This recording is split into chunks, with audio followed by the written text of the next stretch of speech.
வெண்பருத்தி நூலெடுத்து வாய் வெடிச்ச பூவெடுத்து நான் அறிஞ்சிட தொடுத்து வச்ச நளினமான மலை இது.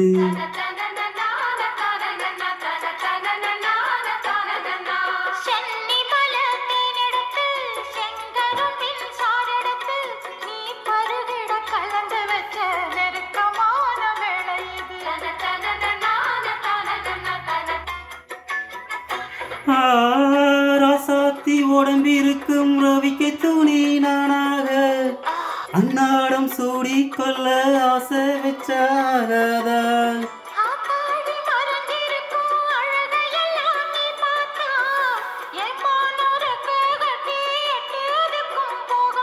அடிச்சி நீ சக்கரையே எட்டு நீயும் நிக்கிறியே நான் ஏங்கி ஏங்கி பார்க்குற போறாங்க பண்ணிறியே.